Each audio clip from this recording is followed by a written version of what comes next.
Jai Shri Mataji. Good morning to everyone. Let us all bow down to Shri Mataji, raise our Mother Kundalini and put Bandhan.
Shri Ganesh Mantra.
Let us now listen to Shri Mataji's speech.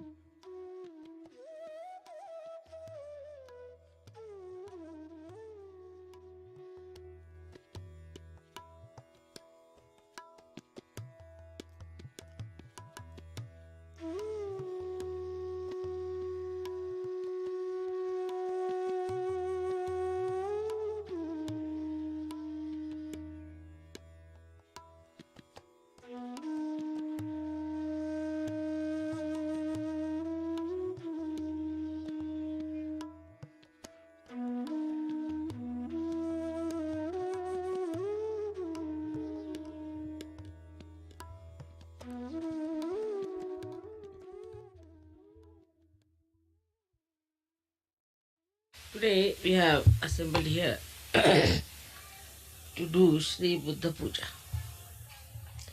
I don't know how many of you have read of Buddha's life and how ultimately he achieved his enlightenment. I don't know how many of you have really seen the Buddhists or have met them, those who call themselves Buddhist. As in every religion, all of them got lost into some sort of a fundamentalism because none of them got realization. And that's why everybody established their own style of religion. Even you can say that Tao of Lao Tse also, or Zen of Iditama, all of them are offshoots of the same.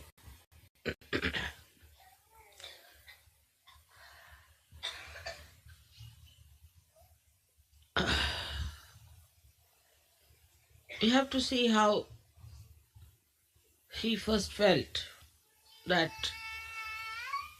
one has to seek something beyond life.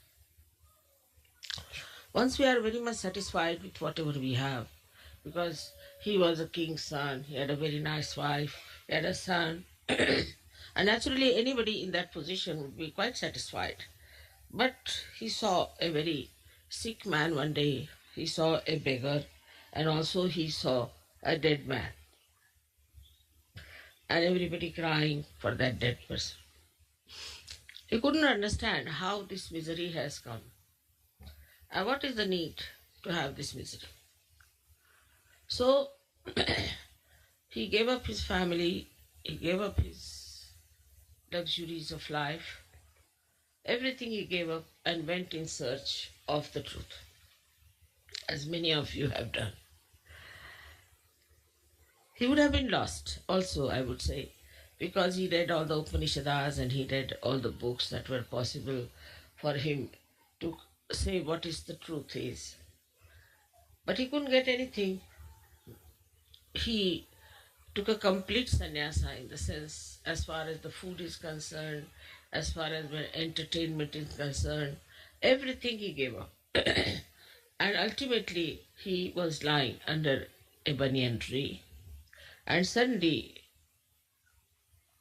the Adishakti gave him realization because he was so true and was one of the one marked for a special place in the Virat. He had to achieve that. Of course, I need not tell you about his previous lives. Perhaps in so many of my lectures I have already talked about it. What was his previous life and how he achieved his own enlightenment about himself. But what we have to see from his life is that he discovered and he found out that want is the reason, the desire is the reason of all the miseries. But he didn't know what was the real want, what was the pure want, what was the pure desire. And that's how he could not explain to people that they have to take to their awakening through their Kundalini. As he had followed such a ascetic life, that became the code for the Buddhist. The other day I was reading about Buddha when I was in Thailand, and I was surprised that the bhikkhus, that means the bhikkhu is actually Sanskrit, it means bhukshuk, is the one who asks for alms, or a beggar we can call it, but religious beggar. So he used to carry thousands of people with him, at least minimum of 1,000, bare feet, without any provision for food, without any arrangements for stay, nothing. And they were supposed to shave off their heads completely. No mustaches, no hair on the body at all. Moreover, they were supposed to wear only one dress. One long dress they had to tie up like this and cover themselves. Whether it was cold season or it was a warm season, whatever it was, they were not allowed to sing or to dance or to entertain themselves by anything. And food was just collected from the village, whatever they visited, whatever they got, very minimum, whatever they got, it was cooked for them, and they would offer their guru first and then eat that food. Imagine 1,000 people going like that, bare feet, in the scorching heat or in the mud or in rain. In all seasons they used to walk, giving up all their family relationships. Even if the husband and wife, both of them joined the Sangha, then they were not supposed to live like husband and wife. So to give up all other physical wants, mental wants, emotional wants, was the way they tried to follow, because he said the want creates it. But if you see the Buddhists, they do all these things. You'll be amazed, even if he's a king, he does that. And many kings who joined at that time, one of them was Ashok from India.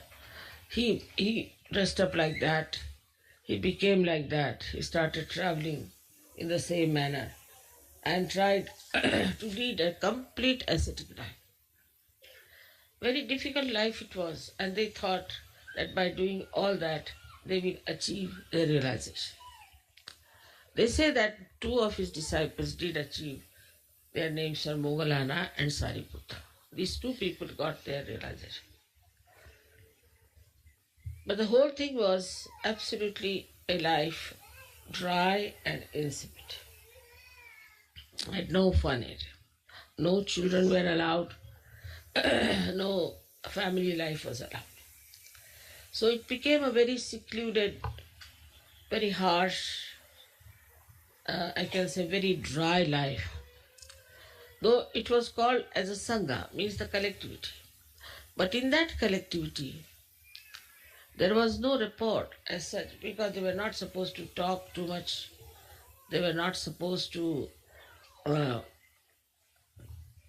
discuss anything about, say, politics or economics or anything. Only they could talk about meditation of achieving the highest life. So you can imagine what sort of life they had to lead to become enlightened. And that idea continued in so many religions. Especially, it then started making people take away the money of the householders by saying that you have to give up everything. Of course, at the time of Buddha also, they had to give up everything and join the Sangha. But here, it was a genuine effort of Buddha to take them to enlightenment, to make them people who were knowledgeable about the absolute realities. But it did not happen. And that is the reason why we find that Buddhists have gone into different types of funny Buddhism. For example, now we have some Buddhism, say in Japan, where it was not allowed to kill any animal. So they said, all right, we are not killing any animal, but we can eat killed animals. They found out a solution out of that. Then also, then they could kill human beings, because it's not allowed to kill animals, but we can kill human beings. So Japanese become experts in killing human beings. How people find out loopholes, you can see this very clearly. Then the second type of Buddhism came, where this Lao Tse taught about Tao. But Tao actually he's the only one who started talking about Kundalini. Tao is the Kundalini. But that too was too much for these people. They just couldn't understand what he was talking about.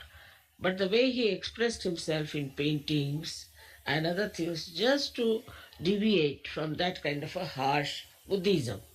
But somehow, despite that, it never took proper roots. And I have met people who follow Tao, and I absolutely don't understand how these people are following the path of Kundalini. There's a river called Yangtze, by which, when you travel, you find variety of things. After every 5 minutes, the scene changes.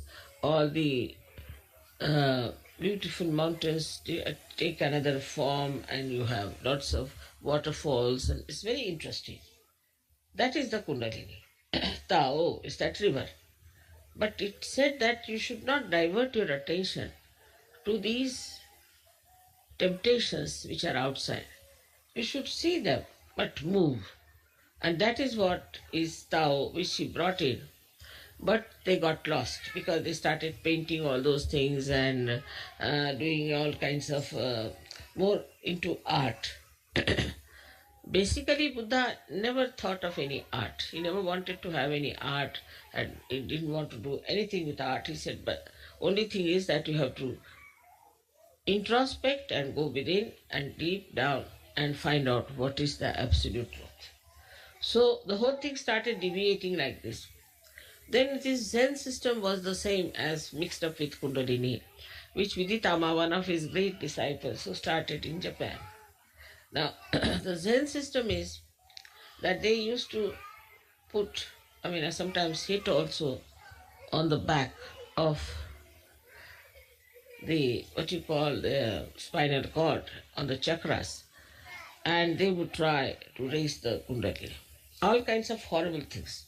In the Zen system, they developed very harsh methods of raising the Kundalini. It went to such a limit that I have met people who have broken their spinal cords. Then Kundalini will never rise in any case if the spinal cord. Please pay attention here. One lady walks out, then attention goes out. If your attention is so poor, please pay attention here. Do you understand that? If one person walks out, your attention should not go. And please don't come inside to disturb. You see, the trouble is we must understand that our attention has to be steady. Any lady walks out, if your attention moves out, then understand that you have to meditate more. Please keep the attention. So now, then this Viditama Zen also took a very different form. I met the head of the Viditama Zen system, and I was surprised because they called me because he was very sick. So they said, Mother, please help him to cure. But I found he was not at all a realized soul and did not know a word about Kundalini. So I said, how are you the head? How is it that you have become the head when you do not know the meaning of Kundalini? So he said, what is Kundalini? He couldn't understand anything. I said, what is Zen? Zen is to meditate, dhyan. I said, all right. Well, what about it? Yes, there is. So confused even. Then I asked him, you are not a realized soul. Then how is it you are the head? He said, we never had any realized soul for now ages. Only for 6 centuries we had some Kashyapas, they called them Kashyapas. And after that we had no realized souls at all. So just think, under what circumstances you got your realization. Without sacrificing anything, without giving up anything, without working out any one of these tapasyas, penances, because Buddha is a tapa.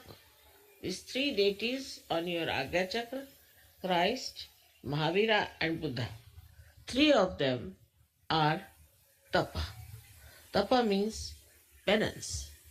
You have to do penance. And penance now in Sahaja Yoga doesn't mean that you give up your wife or give up your husband, give up your children, give up your family. But here, tapa means meditation. And for meditation, you must know when to get up. That should be the most important thing for a Sahaja. The rest of the thing automatically will work out. And you'll understand. To grow your depth, you have to meditate. It's an absolutely simple thing. You don't have to shave your head. You don't have to starve yourself. You don't have to walk bare feet. You can sing, you can dance. You can entertain yourself with music. You're not even allowed to see a drama or a play or anything like that. So many things. If you see the list, you'll go really crazy. How could people exist? But there were 1,000 people with him who were traveling with him. And they became so poor, they were just wearing rags. Ultimately, a big trader was passing by and he saw them and he thought, what poor people, these are just beggars. God knows they're lepers and what are they. And he had a great feeding for them and he gave them some food to eat and everything. And still he did not know that it was Tathagata, means it was Buddha who was going. So the Buddha's main thing, Buddha itself means Bodh, from Bodh. And the Bodh means to know the reality on your central nervous system is the Bodh. You all have become now Buddhas without giving up anything, because whatever he gave up was all nonsense. It was a myth. If it was a myth, what's the use of giving up the myth? What does it matter if you listen to music? What does it matter if you dance? It doesn't matter at all. But these ideas went so deep into these people that you really feel such pity and such compassion.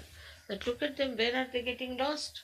They don't eat their food, they have their food only once in a while, and they are starving. They look like really worse than TB patients.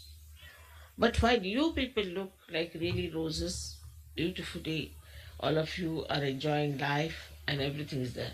But still, one has to know that we have to have that principle of Buddha within ourselves. And what is that principle of Buddha?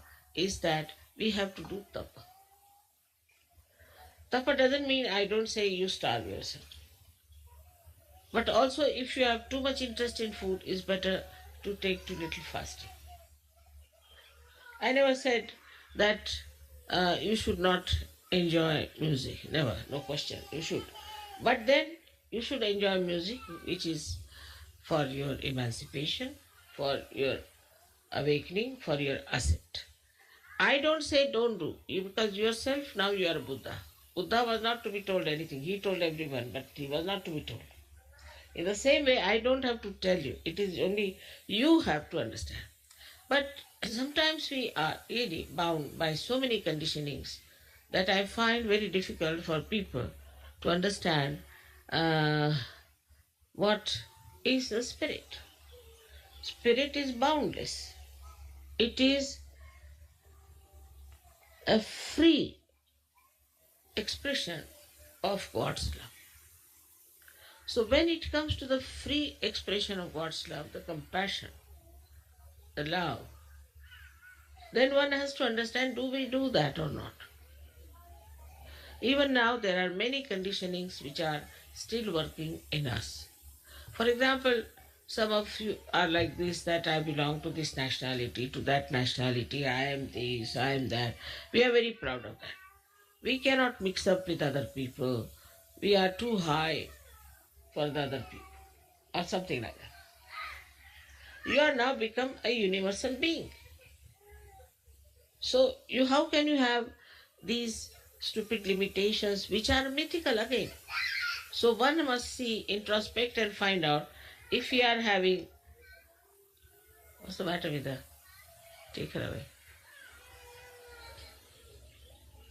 Also with your children you must see, very important how they behave. If they are aggressive or how they behave is very important, because they are also Buddhas, they are also realized souls, but they have certain conditionings in them and they are behaving according to those conditionings. Now, as it is, you can see there is light within us. What happens? That we start seeing what's wrong with us and we just drop it out. But even when you see that, if you cannot drop it out, then must know that you need more of power. Then you must learn how to raise your Kundalini, how to be connected with the divine power all the time, so that you are in thoughtless awareness and that you grow within yourself in a depth. I find the conditioning that is very much lurking still is my and mine in Sri Lanka yogis. Like before this, what I had heard about, say, English or all Western people, because I'm talking to the Western people here, that they didn't care for their family, their wives, their children. Every third day they were divorcing, or fourth day they are running off with some other husbands or something like that. Now I find they stick like glue. Wife becomes very important, husband becomes very important, my house becomes very important, my children become very important. And first they were not interested in children, now they are sticking on to children like as if with some glue. It's impossible for them to tell that, see, children belong to the Sangha, to the collectivity. You don't think this is your child. Once you start thinking like that, then you are limiting yourself and getting into problems. The country-wise also, the problems are reducing very much, I should say. Also, we don't like to be racist. I know people hate those who are racist. They want racialism to go away. As in India, I've seen Sajogis want all the caste system must go away because these are self-destructive. So we start seeing in ourselves what is self-destructive, what will destroy me, then what will destroy my family, then what will destroy my country, and what will destroy the whole world. All these ventures, which are just the opposite of your constructive life, you start seeing, you see your derailment, you see you are going towards destruction, and you can stop it. And that is very important, only possible if you try to introspect yourself and meditate and see, have I got this quality? Some of them are very proud of their certain temperaments. Like, I'm like this, what to do, mother, I'm like this. No more. Now all your beautiful qualities have been awakened by your Kundalini. Shows that nothing was dead, nothing was finished. They were all there intact. And when the Kundalini started rising, she just awakened all those beautiful qualities. Apart from that, in the Guru Puja, I'll tell you what all has happened. Of course, you must have seen in Sastar Puja, I told you about yourself, that what you have achieved, you have no idea as to what powers you have got. But in Guru Puja, I'll definitely tell you what is the thing that is Sahaja Yoga. It's one of the most precious thing that a human being should have known long time back. It is not only talking about God. It is not only saying there's divinity within you, but the effectiveness of that. So you don't need any science. You have any problem, all right, give a bandhan, finished. So simple. If you want anything, just give a bandhan, it's finished. You want to give realization, you raise that. That's Kundalini is raised. Everything that you can do with science, you can do with Sahaja. We are also computers. Sometimes I say something, say, Mother, how do you know? So I am a computer, no doubt. But you all are computers. Only thing you have to develop your depth. Now you are on the right lines. So we don't need this science which can destroy all of us. Everything can be done through Sahaja. And this is what I'll explain to you in Guru Puja, how you become so capable. So please have self-esteem. You must have self-esteem and understand that you are a Sahaja. First and foremost, you are a Sahaja. And as Sahaja, you have to achieve that state where you become absolutely capable of doing whatever science can do, whatever anybody could do. This is the real Siddhi, means you become an embodiment of all the powers. There's some people who come and tell me, Mother, we can't open our heart. I mean, I don't see you have an open heart surgery. But to open my heart means just see what's wrong with you. Can't you feel compassion? But I've seen people having an open heart for a dog or for a cat, but they don't have open heart for their children sometimes. Now, how can you not have an open heart in Sahaja Yoga? That's the first place where the spirit exists and it emits its light. And when it emits its light, that's the first place where you see the life of a person who is full of love. So how can it be there is this problem that I can't open my heart? This must be coming because you have only ego but no self-esteem. So Buddha is the one who is the killer of ego. He is the killer of ego. He is, as you have seen it, he is moving on your Pingala Nadi and comes and then settles down on this side, the left side. He is the one who is the controller of our ego, and how he has tried to compensate this right side. First of all, you must have seen the laughing Buddha. He's very fat, and a person whose right side is very thin. He's never laughing, never smiles even. Even if you tickle, he may not. So, they have shown Buddha as a person. He'll have many children sitting on his stomach all over his body and everywhere, and he'll be laughing. So, just see how they have shown the compensation of Buddha, the one who is the controller of our right side. So, how he controls our right side, just laughs out of it. He makes fun of himself, he makes fun of everything. Anything they see, for example, now, as he said, don't see any drama. Alright. I say you see every drama. But in that you see with your enlightened consciousness, you can see the stupidity of it and enjoy the stupidity. For example, this Elizabeth lady was married 8 times or something, 9th. I don't know how many times she was married. I've lost count. So these stupid people went there, 3,000-4,000. Imagine, more than you people. Were standing around, and there were helicopters who were sending parachutes down, and everybody was so much enamored, and the parachuters were falling on the trees, sometimes falling on the people. And it was all in the newspaper, a big news for these Americans, you see. So you should see the stupidity of that. If you could see the stupidity, then it's all right.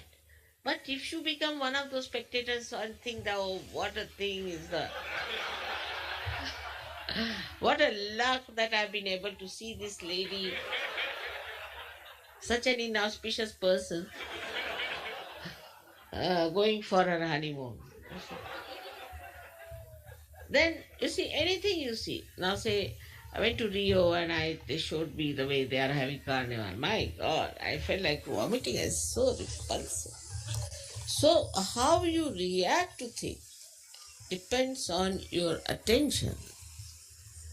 Buddha Chitta means the one which is enlightened attention. How you react.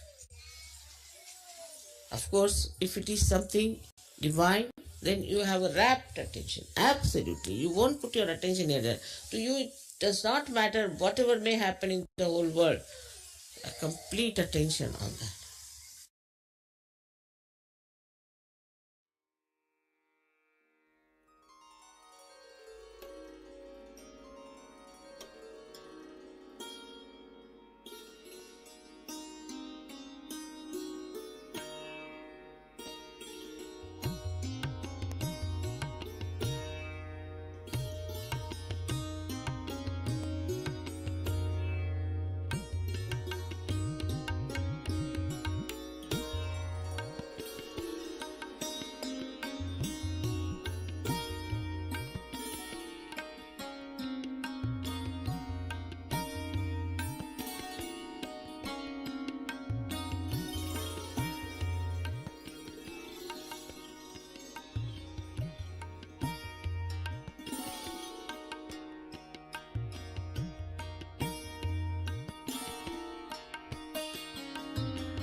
Mahamantras.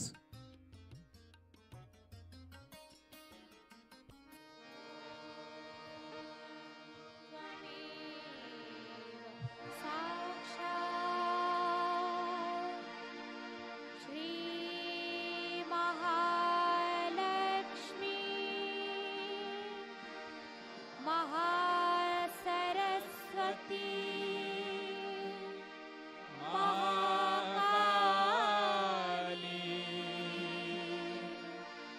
त्रिगुणात्मिका kundalini साक्षात् श्री आदिशक्ती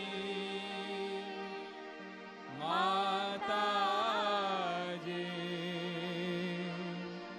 श्री निर्मला देवे नमो नमः। ॐ त्वमेव साक्षात् श्री कल्की साक्षात् श्री आदिशक्ती माताजी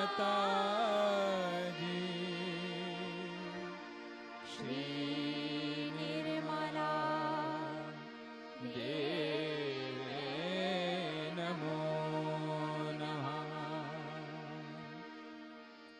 ॐ त्वमेव साक्षात् श्री कल्की साक्षात् श्री सहस्रार स्वामिनी मोक्षप्रदायिनी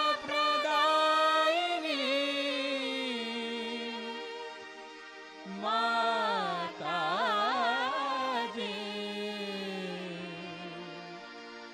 श्री निर्मला देवे नमो नमः।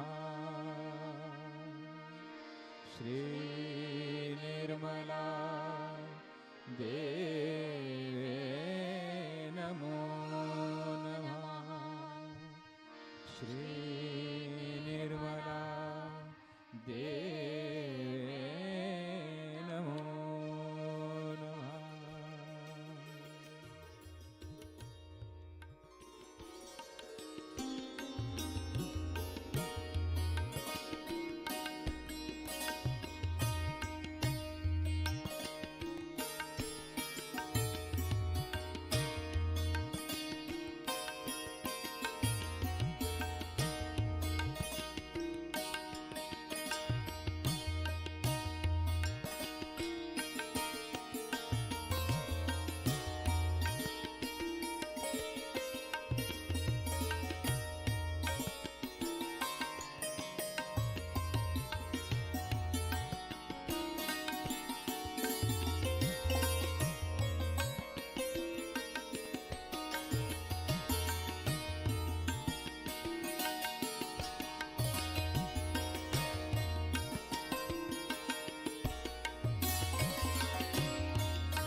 Shri Mataji, we thank you for this beautiful morning meditation. Let us all bow down to Shri Mataji, raise our Mother Kundalini and put Bandhan.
Wish you all a blessed Shri Buddha Jayanti.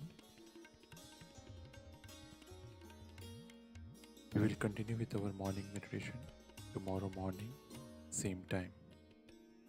Jai Shri Mataji.